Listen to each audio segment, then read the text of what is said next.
ഏറെ കലുഷിതമായി തുടരുകയാണ് Israel Hamas യുദ്ധം.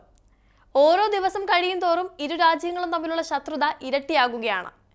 എന്തു തന്നെ വന്നാലും യുദ്ധത്തിൽ നിന്ന് പിന്മാറില്ല, ഹമാസിനെ ഉന്മൂലനം ചെയ്യും എന്ന ദൃഢനിശ്ചയത്തിലാണ് നെതന്യാഹു. ഈ സാഹചര്യത്തിൽ ഇതാ ബൈഡന് വീണ്ടും നാക്കുപിഴയുണ്ടായിരിക്കുകയാണ്.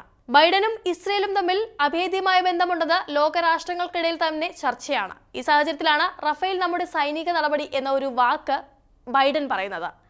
നാക്കുപിഴയുടെ പേരിൽ വാർത്തകളിൽ ഇടം പിടിച്ച US പ്രസിഡന്റ് ജോ ബൈഡൻ വീണ്ടും വാക്കുകളിൽ തെറ്റിയിരിക്കുകയാണ്. ഇത്തവണ റഫേലെ ഇസ്രയേലിന്റെ ആസൂത്രിത ആക്രമണത്തെ റഫേലെ നമ്മുടെ സൈനിക നടപടി എന്നാണ് ബൈഡൻ വിശേഷിപ്പിച്ചത്. ശരിക്കും ഇത് ഇസ്രയേലിന്റെയും ബൈഡന്റെയും ഒത്തുകളിയാണോ എന്നതാണ് സംശയം. തൊട്ടുടനെ തന്നെ അവരുടെ എന്ന് തിരുത്തി പറഞ്ഞു. എന്നാലും അതൊരു വാക്കുപിഴ അല്ലെന്നും ഇസ്രയേൽ ആക്രമണത്തിന് സകല പിന്തുണയും നൽകുന്ന ബൈഡൻ അറിയാതെ യാഥാർത്ഥ്യം പറഞ്ഞു പോയതാണെന്നും നെറ്റിസൺസ് പ്രതികരിച്ചിരുന്നു. വൈറ്റ് ഹൗസ് പുറത്തുവിട്ട ബൈഡന്റെ പ്രസംഗത്തിൽ ഇസ്രയേലിന്റെ റഫ ആക്രമണത്തെ നമ്മുടെ സൈനിക നടപടി എന്ന് പറയുന്നത് വ്യക്തമായി കേൾക്കുകയും ചെയ്യാം. പിന്നാലെ സ്വയം തിരുത്തുകയും ചെയ്യുന്നുണ്ട്. റഫേൽ അഭയം പ്രാപിച്ച 1 ദശലക്ഷത്തിലധികം ആളുകളുടെ സുരക്ഷയും പിന്തുണയും ഉറപ്പാക്കാൻ വിശ്വസനീയമായ പദ്ധതിയില്ലാതെ റഫേലെ ഞങ്ങളുടെ സൈനിക നടപടി അവരുടെ പ്രധാന സൈനിക നടപടിയുമായി മുന്നോട്ട് പോകരുത് എന്നാണ് ബൈഡൻ പറയുന്നത്. കഴിഞ്ഞ ദിവസം തനിക്ക് ഓർമ്മക്കുറവുണ്ടെന്ന വാർത്ത വന്നിരിക്കെ രൂക്ഷ പ്രതികരണം നടത്തവേ ബൈഡന് പൊതുവേദിയിൽ നാക്കുപിഴ സംഭവിച്ചിരിക്കുകയാണ്. ഈജിപ്ത് പ്രസിഡന്റ് അബ്ദുൽ ഫത്താഹ് അൽ-സിസിയെ മെക്സിക്കൻ പ്രസിഡന്റാക്കിയാണ് ബൈഡൻ പരിഹാസ്യനായത്. ബൈഡന്റെ ഓർമ്മശക്തി കുറവാണെന്നും ഏറെ പ്രായമായുമെന്നുള്ള ജസ്റ്റിസ് ഡിപ്പാർട്ട്മെന്റിന്റെ രേഖകൾ പുറത്തു വന്നതിന് പിന്നാലെയാണ് അദ്ദേഹം മാധ്യമപ്രവർത്തകരോട് രോഷം കൊണ്ടത്. തൊട്ടു പിന്നാലെയാണ് ഇസ്രയേലിന്റെ ഗാസ യുദ്ധത്തെക്കുറിച്ച് മാധ്യമപ്രവർത്തകർ ചോദിച്ചപ്പോഴായിരുന്നു ഈജിപ്ത് പ്രസിഡന്റിനെ മെക്സിക്കൻ പ്രസിഡന്റ് ആക്കിയത്.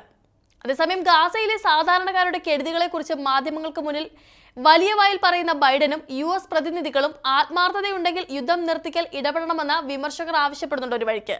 അല്ലാതെ ഇസ്രയേലിന് ബില്യൺ കണക്കിന് ഡോളറിന്റെ സൈനിക പിന്തുണ നൽകുകയും UN-ൽ ഇസ്രയേലിന്റെ ചെയ്തികൾക്ക് നയതന്ത്ര പിന്തുണ നൽകുകയും ചെയ്യുന്നത് ഇരട്ടത്താപ്പാണെന്ന് അറബ് രാഷ്ട്രങ്ങളടക്കം ചൂണ്ടിക്കാട്ടുന്നുണ്ട്. ആയുധ വിതരണം ഉൾപ്പെടെ എല്ലാവിധ പിന്തുണയും നൽകുന്ന US ഗാസയ്ക്കെതിരായ യുദ്ധത്തിൽ തങ്ങൾ നേരിട്ട് ഇടപെടില്ല എന്നാണ് ആവർത്തിച്ച് പറഞ്ഞുകൊണ്ടിരിക്കുന്നത്. ഇതിന് പിന്നാലെ പിടിതരാതെ ബൈഡൻ അടുത്ത നടപടിയുമായി മുന്നോട്ടെത്തിയിരിക്കുകയാണ്.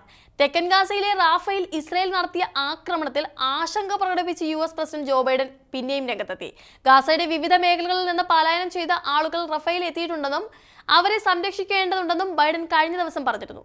റാഫേൽ താമസിക്കുന്ന 10 ലക്ഷത്തിലേറെ പേർ സുരക്ഷ ഉറപ്പാക്കാനുള്ള പദ്ധതിയില്ലാതെ ആക്രമണം തുടരുകയാണെന്നും അദ്ദേഹം വ്യക്തമാക്കി. നിരവധി ലോക നേതാക്കളും ഇതേ ആവശ്യവുമായി രംഗത്തെത്തിയിട്ടുണ്ട്. വടക്കൻ ഗാസ മുനമ്പിൽ ഇസ്രയേൽ ക്രൂരമായ ആക്രമണം നടത്തിയപ്പോൾ അവരുടെ മുന്നറിയിപ്പിനെ തുടർന്ന് വീടും സ്ഥലവും ഉപേക്ഷിച്ച അഭയാർത്ഥികളാണ് റഫേലുള്ളത്. റഫേലെ ഇസ്രയേലിന്റെ നടപടി കടുത്ത ആശങ്കയോടെയാണ് ലോകം ഉറ്റുനോക്കുന്നതും. യൂറോപ്യൻ യൂണിയന്റെ വിദേശ നയമേധാവി ജോസഫ് ബൊറേൽ ഗാസയിൽ മരണസംഖ്യ ഉയരുന്നതിൽ ആശങ്ക പ്രകടിപ്പിക്കുകയും ഇസ്രയേൽ പ്രധാനമന്ത്രി ബെഞ്ചമിൻ നെതന്യാഹുവിനെ പരസ്യമായി വിമർശിക്കുകയും ചെയ്തിരുന്നു.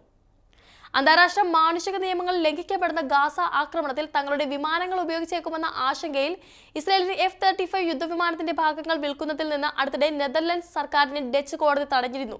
ഇത്തരത്തിലുള്ള ആക്രമണങ്ങൾ അനുവദിക്കരുതെന്ന് UN മനുഷ്യാവകാശ വിഭാഗം മേധാവി വാക്കർ ടർക്ക് ലോകത്തോട് ആവശ്യപ്പെട്ടിരുന്നു. യുദ്ധ അവസാനത്തിലേക്കാണോ തുടർക്കഥയിലേക്കാണോ എന്നതാണ് ഇപ്പോഴും സംശയം.